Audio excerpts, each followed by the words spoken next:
Okay, so in previous class we have discussed what is hematology. So study of blood. Study of blood is known as hematology. Study of blood is known as hematology. Okay, study of blood, blood से related जितना भी आपका physiology है उसको हम haematology में देखते हैं. Similarly angiology and cardiology. So angiology is study of arteries, veins and lymph vessels. Cardiology is study of the heart. So we have seen this formed elements found in the blood. Formed elements, so ये सारे आपके sales जो बनते हैं, जो elements blood के अंदर बनते हैं और ब्लड से आपके, सो वो होते हैं आरबीसीज, डब्ल्यूबीसीज एंड प्लेटलेट्स, जो यहाँ पर दिखा रखे हैं इलेक्ट्रॉन माइक्रोग्राफ के through. Electron micrograph, electron micrograph. So RBCs, डब्ल्यूबीसीज एंड प्लेटलेट्स. ओके, ये जस्ट एक पिक्चर व्यू के लिए आपको दिखाया गया है कैसी शेप एंड साइज होती है. Then comes basic hematology. So we have seen the basic functions of blood. There are mainly three basic functions. First is transportation. Second is defense. Third one is homeostasis. In homeostasis, pH and ion composition maintain करने के लिए, restriction of fluid losses, fluid loss को prevent करने के लिए, and stabilization of body temperature. Body temperature को एक set range में रखने के लिए. ओके, सो ये सारे ब्लड के फंक्शन इजी हैं बहुत, बेसिक फंक्शंस बताए थे आपको. Then blood characteristics. Blood characteristics, तो ब्लड के कैरेक्टरिस्टिक्स का मतलब है खासियत क्या है. Okay, so it is a liquid connective tissue.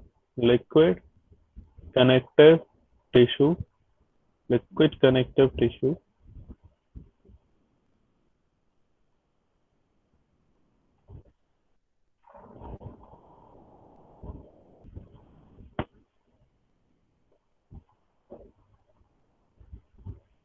So it's a liquid connective tissue. Okay. Liquid connective tissue का क्या है मतलब, ये लिक्विड स्टेट में रहता है ब्लड. ये तो सबको पता होगा कि लिक्विड स्टेट में रहता है ब्लड. और कनेक्टिव टिश्यू का मतलब है ये जो दूसरे दो आपके टिश्यूज हैं, ऑर्गन्स हैं, उनमें कनेक्शन बना के रखता है. सो connective tissue. Okay, 4 to 5 more 4 to 5 times more viscous than water. So water से 4 से 5 गुना ये विस्कस होता है. विस्कस मतलब गाढ़ापन. ओके, तो ये गाढ़ा होता है वाटर से 4 से 5 गुना. स्टिकी. सर स्लाइड प्रेजेंट नहीं हो रही है. ये आप में से कोई बार बार प्रेजेंट कर रहा है तो फिर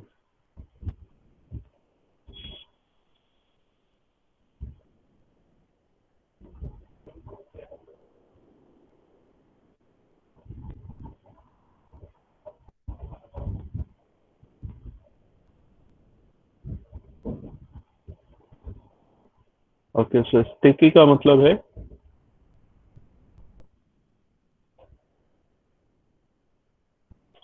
sticky. So blood is sticky in nature. Okay. Then comes salt concentration. तो salt concentration approximately आपकी 1% के आसपास होती है. स्लाइटली एल्कलाइन, तो पीएच लेवल जो है ब्लड का वो एल्कलाइन की तरफ होता है, स्लाइटली एल्कलाइन होता है. Temperature is above normal body temperature. So blood का टेम्परेचर जो है वो आपके नॉर्मल बॉडी टेम्परेचर से थोड़ा ऊपर रहता है हमेशा. तो हमने रीजन भी देखा था जब हमने बेसिक फंक्शंस देखे थे. Volume ranges between 4 to 6 litre. तो आपकी बॉडी में total blood volume, total blood की जो मात्रा है वो 4 से 6 लीटर के आसपास होती है, depending on various factors. Okay, age भी फैक्टर है इसमें, जेंडर भी फैक्टर है, फिर other factors are also present. Heterogeneous mixture.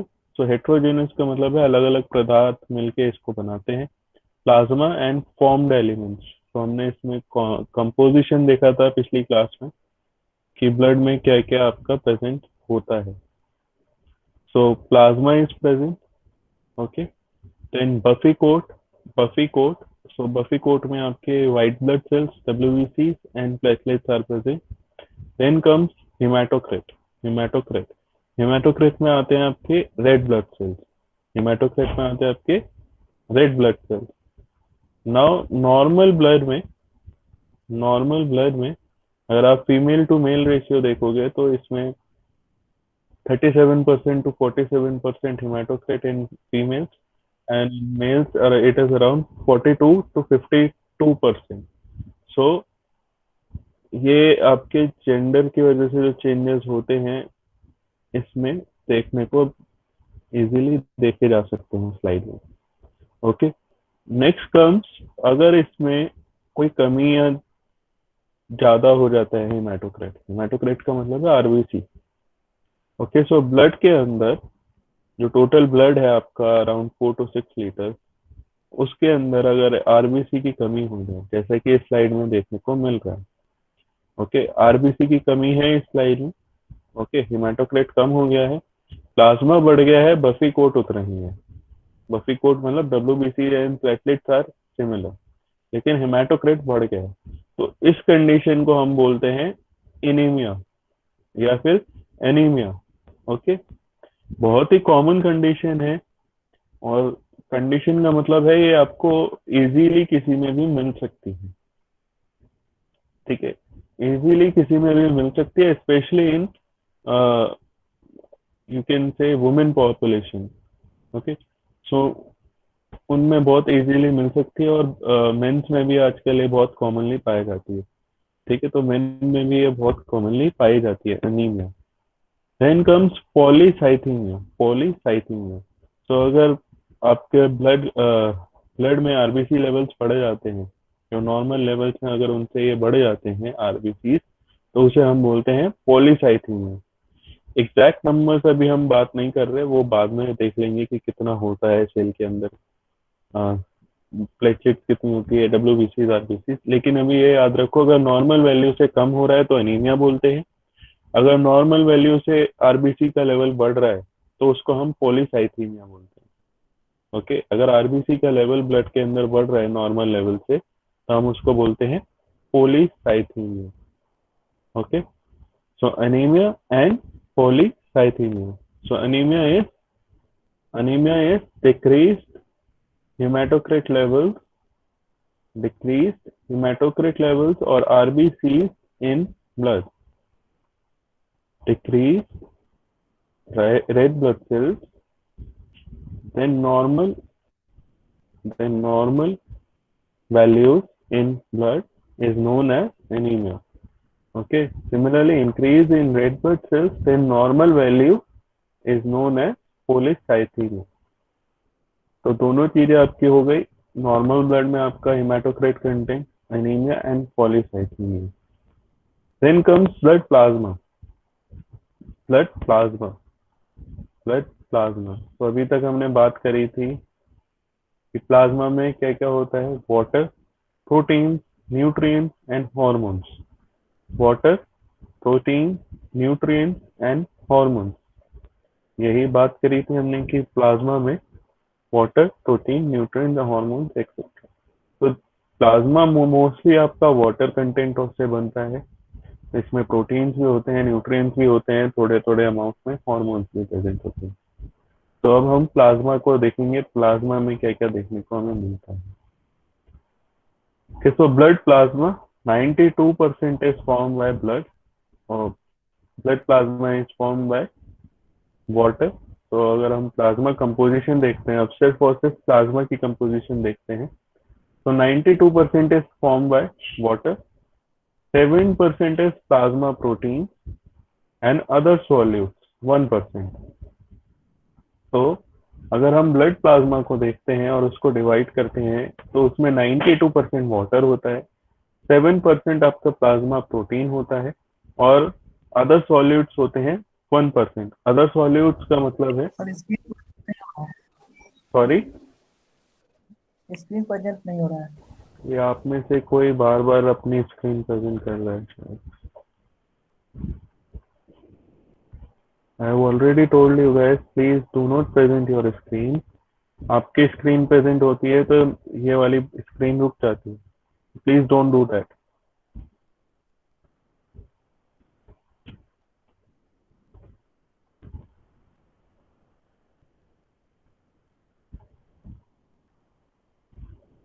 Okay, so this is the slide. Okay, blood plasma. So हम ब्लड प्लाज्मा की बात कर रहे थे. तो प्लाज्मा कंपोजिशन वाटर आपका 92% है. प्लाज्मा प्रोटीन उसमें होते हैं around 7%. And other solutes like hormone and other minerals and nutrients are 1%. Okay, तो वाटर के बाद में जो सबसे ज्यादा है वो है प्लाज्मा प्रोटीन. और प्लाज्मा प्रोटीन इंपॉर्टेंट भी होते हैं. क्यों इंपॉर्टेंट होते हैं, क्या इंपॉर्टेंस होता है, वो भी हम देखेंगे. और कौन कौन से प्रोटीन्स प्रेजेंट होते हैं वो भी देखेंगे.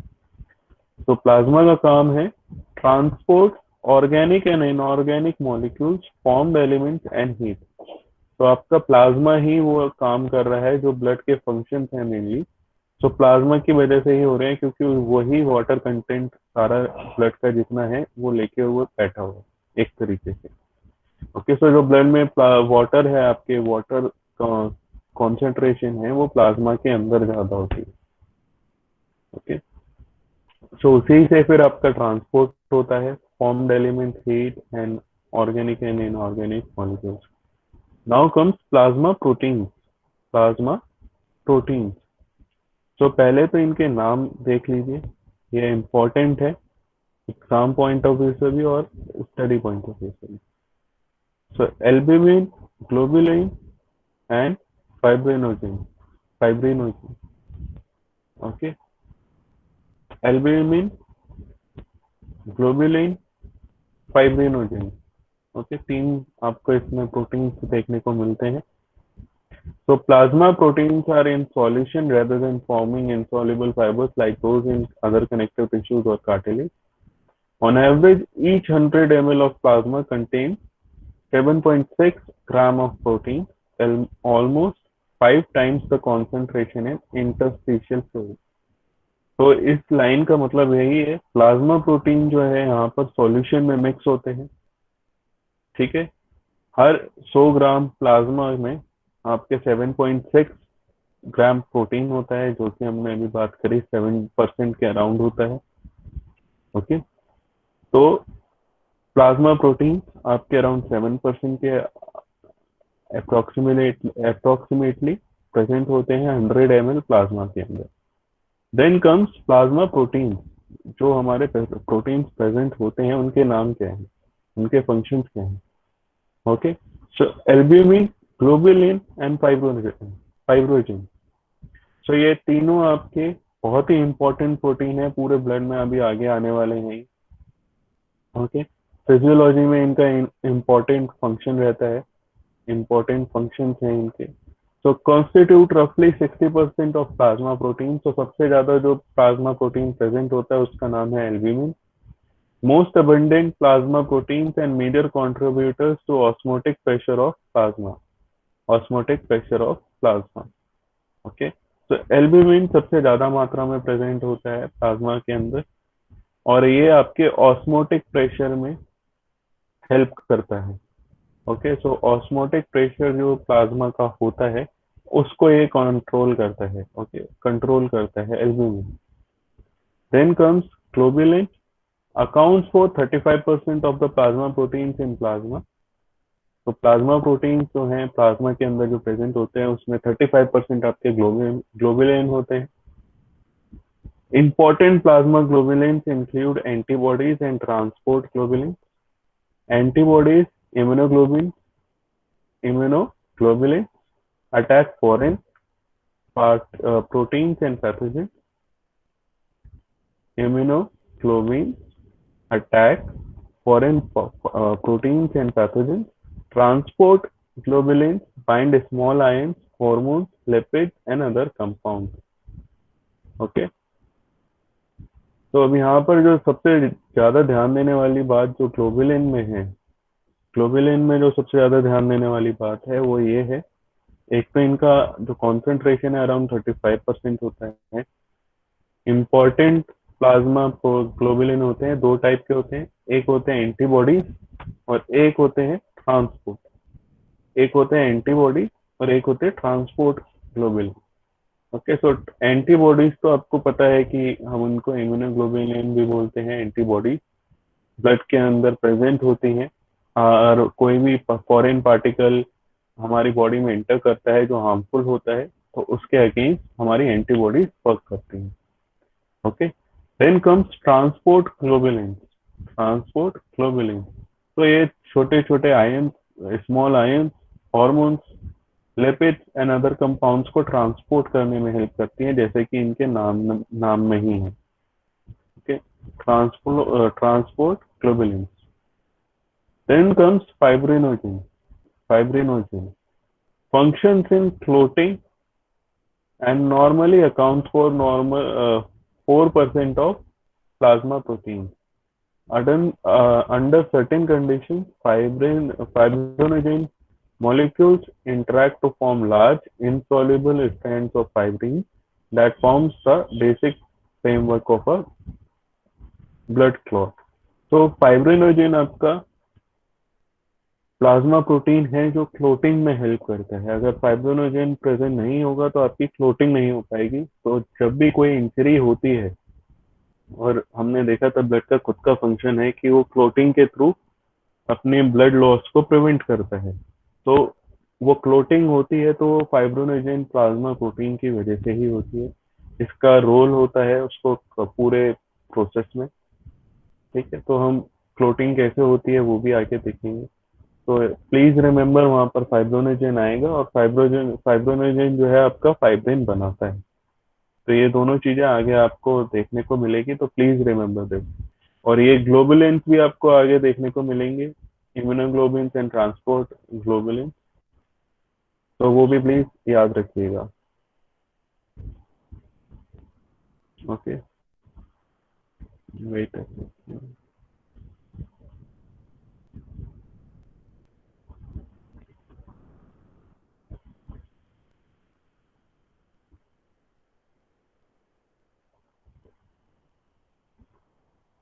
तो other than that, so plasma proteins के अलावा जो जो चीजें प्रेजेंट होती हैं ब्लड के अंदर, वो इसमें आपको दिखा रखी है नीचे वाले पार्ट में. सो अदर सॉल्यूट्स, तो वाटर और प्रोटीन के अलावा जो चीजें ब्लड में प्रेजेंट होती हैं वो देखते हैं हम. Other solutes are generally present in plasma in concentration similar to those in interstitial fluids. However, differences in concentration of nutrients and waste products can exist between arterial blood and venous blood. तो दो type की आपकी vessels हैं इधर. वैसे तीन type की होती हैं मेनली, और वो फर्दर सब डिवाइडेड होती है. First is artery, second is vein, and third is capillary. So ये तीन प्राइमरी आपकी वेसल्स होती हैं, ब्लड वेसल्स, जो ब्लड को कैरी करती हैं. तो आर्टरीज का मेन फंक्शन होता है हार्ट से आपके पूरी बॉडी में ब्लड सप्लाई लेके जाना. सिमिलरली वेन्स का ऑपोजिट फंक्शन होता है पूरी ब्लड से और पूरी बॉडी से आपका हार्ट की तरफ ब्लड लेके आना. ओके. और कैपिलरीज इन दोनों के बीच में कम्युनिकेशन के लिए होती है, आर्टरी एंड वेन्स के बीच में. ओके. नाउ इसमें थोड़ा सॉल्यूट कॉन्सेंट्रेशन में डिफरेंस हो सकता है आर्टरीज और वेन्स में, क्योंकि दोनों अलग अलग टाइप की क्वालिटीज के साथ काम करती हैं. दोनों का अलग फंक्शन होता है. तो उसमें सॉल्यूशन या फिर यू कैन से सॉल्यूट्स की कॉन्सेंट्रेशन डिफरेंस हो सकता है. सो नॉर्मली क्या क्या प्रेजेंट होता है? Electrolyte. Normal extracellular ion composition is essential for vital cellular activities. The major plasma electrolytes are sodium, potassium, calcium, magnesium, chlorine, then other also sodium. So organic nutrients used for ATP production, growth, and maintenance of cells. This category includes lipids, carbohydrates, and amino acids. तो आपके ये बहुत ही कम concentration में blood में present होते हैं सारे. ठीक है, लिपिड्स, कार्बोहाइड्रेट्स, अमाइनो एसिड्स, इलेक्ट्रोसाइट्स, ये सारे आपके 1% होता है ब्लड प्लाज्मा का, लेकिन इंपॉर्टेंट होता है बहुत. Now comes formed elements. Formed elements. Formed elements. So whenever we talk about formed elements, please remember there are three types: erythrocytes, platelets, and leukocytes. Erythrocytes, erythrocytes, platelets, and leukocyte. तो erythrocytes को हम RBC भी बोलते हैं, okay, RBC भी बोलते हैं erythrocytes को। Are the most abundant blood cells, तो सबसे ज्यादा यही प्रेजेंट होते हैं ब्लड के अंदर, 99% आपका जब हमने बात करी थी हिमेटोक्रिट प्रेजेंट होता है। अदर देन प्लाज्मा जितना भी है आपका वो फॉर्म्ड एलिमेंट है। तो प्लाज्मा के बाद में तीन चीजें बचती हैं, डब्ल्यूबीसी, प्लेटलेट्स एंड एरिथ्रोसाइट। तो प्लाज्मा को अगर हम हटा देते हैं तो आपके एरिथ्रोसाइट 99.9% होते हैं। These specialized cells are essential for the transport of oxygen in the blood. So oxygen transport के लिए बहुत इंपॉर्टेंट होते हैं RBC. Then similarly platelets less than 1% or 0.1%. Platelets are small membrane bound cells, fragments that contain enzymes and other substance important for the process of clotting. So ये clotting में help करती हैं आपकी platelets। प्लेटलेट्स जो है clotting में help करती हैं। देन कम्स ल्यूकोसाइट्स, तो ल्यूकोसाइट्स में डब्ल्यूबीसीज होते हैं। Participates in body's defence mechanism, तो ये आपके डिफेंस मैकेनिज्म में हेल्प करती हैं। There are 5 classes of leukocytes, each with slightly different function. तो ल्यूकोसाइट्स के 5 टाइप अलग अलग हैं और उनके अलग अलग फंक्शंस हैं थोड़े। तो जब हम ल्यूकोसाइट्स के बारे में डिटेल में देखेंगे तब बात करेंगे। Okay, now comes haematopoiesis. Haematopoiesis, okay, haematopoiesis. तो प्लीज रिमेंबर इसका मतलब है हेमाटोपोइसिस। हेमाटोपोइसिस, तो ये आपके ब्लड में जो भी सेल फॉर्मेशन होता है, ओके, ब्लड में जो भी सेल फॉर्मेशन होता है तो उसको हम बोलते हैं, टोटल प्रोसीजर को बोलते हैं हेमाटोपोइसिस। ओके, बोन मैरो से होता है सर। हाँ जी, बोन मैरो से होता है। तो जो भी आपके ब्लड के उसमें प्रोसेस में आपके सेल्स का फॉर्मेशन होता है उसको हम बोलते हैं हेमाटोपोइसिस। ओके, तो ब्लड के जितने भी सेल्स आपका प्रोडक्शन है उनका जनरेशन जब भी होता है तो उस प्रोसेस को हम बोलते हैं कलेक्टिवली हेमाटोपोइसिस।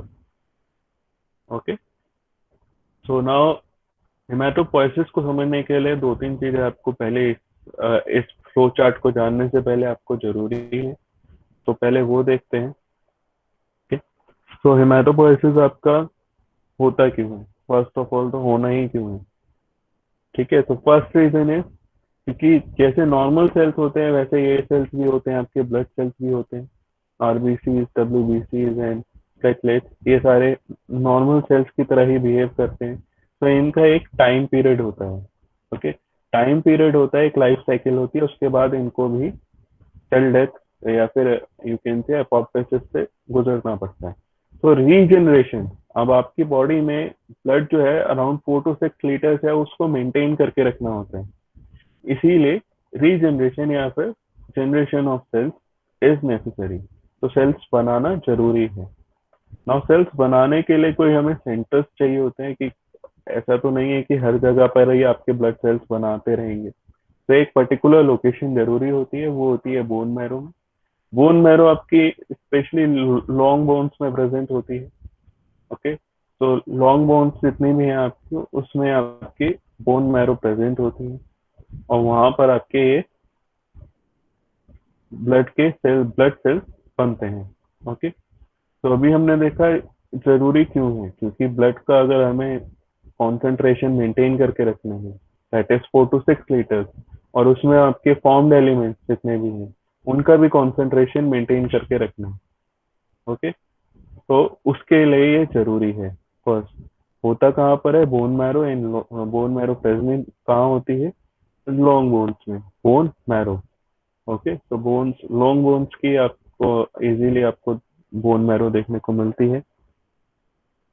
ओके, तो बोन मैरो के बाद में आता है आपका कि एक ऐसे प्रोडक्शन कैसे होता है। ओके, सो जब भी हम इसकी बात करते हैं हेमाटोपोइसिस की, हमेशा याद रखिए there is multipotent haematopoietic stem cell और हीमोसाइटोब्लास्ट। हीमोसाइटोब्लास्ट, ये थोड़ा कंफ्यूजिंग लग सकता है आप लोगों को शुरू में, कोई इसमें प्रॉब्लम नहीं है, इम्पोर्टेंट है, तो इसे हम 2-3 बार डिस्कस करने वाले हैं वैसे भी। So multipotent haematopoietic stem cells, stem cells. तो यहाँ पर एक लाइन दे रखी है, after division some cells remain stem cells. तो जैसे जैसे आपका बॉडी ग्रो होता है, जैसे मतलब बिफोर बर्थ ऑल्सो, जैसे ही बॉडी बनना शुरू होता है, एक यू कैन से बॉडी ग्रोथ शुरू होता है, तब वहां पर कुछ सेल्स, हमारी बॉडी एक सेल से बनी हुई है, तो धीरे धीरे सेल्स मल्टीप्लाई होते हैं, अलग अलग टाइप्स के सेल्स में कन्वर्ट होते हैं। तो लेकिन जो सबसे बेसिक सेल्स होते हैं वो होते हैं स्टेम सेल्स। स्टेम सेल्स की एक खासियत होती है, स्टेम सेल्स की खासियत होती है कि वो अलग अलग टाइप के सेल्स में डेवलप हो सकते हैं। स्टेम सेल्स की खासियत होती है वो अलग अलग टाइप के सेल्स में कन्वर्ट हो सकते हैं, एक ही सेल अलग अलग टाइप्स में कन्वर्ट हो सकता है। ओके, सो यही सेल्स आपके बोन मैरो में प्रेजेंट होते हैं, स्टेम सेल्स। ओके, सो उस स्टेम सेल को हम क्या बोलते हैं? मल्टीपोटेंट। मल्टीपोटेंट का मतलब है ये अलग अलग तरीके के टाइप्स के सेल्स में ये बदल सकता है। हिमेटोपोइटिक, हिमेटोपोइटिक का मतलब है अलग अलग कौन से सेल्स में बदल सकते हैं? ब्लड सेल्स में। तो ये अलग अलग ब्लड सेल्स बनाने में हेल्प कर सकता है। तो हिमेटोपोइटिक स्टेम सेल्स, तो इसको हम हीमोसाइटोब्लास्ट भी बोलते हैं। हीमोसाइटोब्लास्ट, हीमो का मतलब है आपका जो ब्लड से रिलेशन में हो, साइटो का मतलब है जो सेल हो, और ब्लास्ट मतलब जो फॉर्मेशन में हेल्प करे। तो हीमोसाइटोब्लास्ट, हीमोसाइटोब्लास्ट, मल्टीपोटेंट हिमेटोपोइटिक स्टेम सेल। इन्हीं सेल्स से आपके सारे जितने भी आप नीचे ये देख रहे हैं फ्लो चार्ट में, सारे सेल्स बनते हैं। इन्हीं सेल्स से आपके ये सारे सेल्स बनते हैं।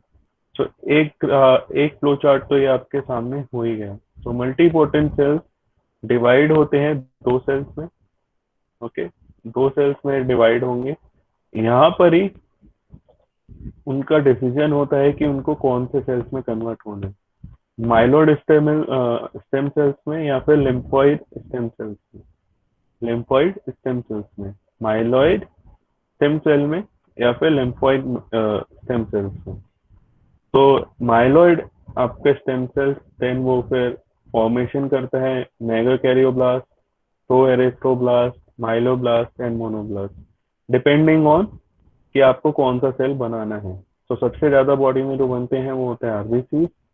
तो इसका एक अगर आप देखना चाहेंगे तो मल्टी हीमोसाइटोब्लास्ट आपका प्रेजेंट है एक बोन मैरो के अंदर, उससे फर्स्ट फर्दर सब डिविजन हुआ तो बना आपका myeloid stem cells. Myeloid stem cells से बना आपका प्रोएरिथ्रोब्लास्ट, प्रोएरिथ्रोब्लास्ट चेंज हुआ रेटिकुलोसाइट्स में, और रेटिकुलोसाइट से बना आपका एरिथ्रो। तो जैसे ही ये होता है, ये प्रोसेस होता है, तो उसके बाद में आपका एरिथ्रोसाइट बनता है। ये अलग अलग सेल्स के लिए अलग अलग प्रोसेस है। तो रेड ब्लड सेल्स का हम नेक्स्ट क्लास में भी देखेंगे। उसके बाद में हम लीको लीकोपोइसिस भी देखेंगे, डब्ल्यूबीसी कैसे बनते हैं, और उसके बाद में